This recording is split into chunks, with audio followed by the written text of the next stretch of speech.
हमारे शास्त्रों में मंत्रों में बड़ी सामर्थ्य है। जब मंत्रों का ज्ञाता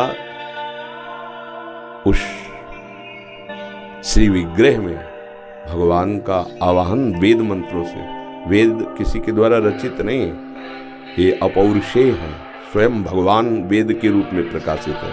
तो जो मंत्र वेत्ता, त्रिकाल संध्या करने वाला, ब्रह्मणत्व से युक्त, जब ब्रह्म ऋषि आवाहन करता है मंत्र से, तो भगवान जो सर्वत्र विराजमान है वहां प्रकाशित हो जाते हैं।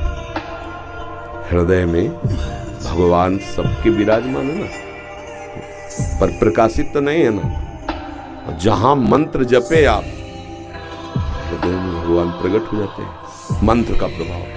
अब वो विग्रह तो पाषाण का प्रकट में दिखाई दे रहा है, अष्ट धातु का प्रकट में दिखाई दे रहा है, या चित्रपट दिखाई दे रहा है। जहां भावपूर्वक मंत्रों का उच्चारण किया गया तो भगवान वहीं प्रकट हो गए। मंत्रों में बड़ी सामर्थ्य है। जब जन्मेजय जी को ये पता चला कि हमारे पिता को मारने वाला ये तक्षक सर्प अभी भी जीवित है और पिता हमारे पधार गए, तो धिक्कार हमारे जीवन को, अगर वो जीवित रह जाए मैं सर्पेष्टि यज्ञ करूंगा और उसका आवाहन करके यज्ञ में भस्म करूंगा। हमें मंत्रों के प्रभाव की बात बता रहे तो समझ जाओगे। बड़े बड़े ब्रह्म ऋषियों ने मिलकर सर्पेष्टि यज्ञ की, उसमें सर्पों के नाम लेकर आहुति दी जाती थी। जब ये पता चला तक्षक नाग को, तो देवराज इंद्र उसके मित्र थे, उस देवराज इंद्र के सिंहासन के पावे में लिपट गया हो कि मेरी रक्षा करो। जन्मेजय जी ने कहा कि हजारों फर वाले सर्पों को तो भस्म होते हुए मैं मंत्र से देख रहा हूं, जे भी जिस सर्प का नाम लिया जाए स्वाहा, सीधे आके यज्ञ कुंड में भस्म हो जाए। हजारों सर्प, लाखों सर्प, बड़े बड़े विशाल, ये तक्षक क्यों नहीं आया?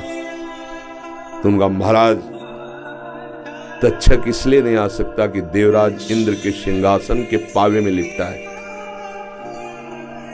बोले ऐसा मंत्र नहीं कि सिंहासन सहित स्वाहा हो जाए। बोले आप आदेश करो, देवराज इंद्र सहित सिंहासन सहित तक्षक अभी, तो उनका हमारा आदेश है, यजमान का आदेश। मंत्रवेत्ता ब्रह्म ऋषियों ने जे ही मंत्र पढ़ करके, तो देवराज इंद्र तो कूद गए सिंहासन से, पर सिंहासन में लिपटा हुआ तक्षक ऐसे मड़रा रहा था।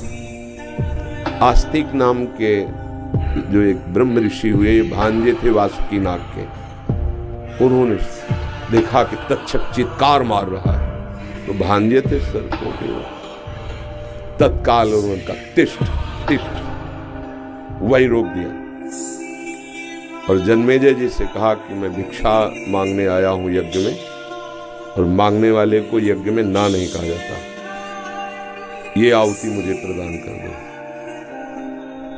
वैसे यज्ञ बंद हुई।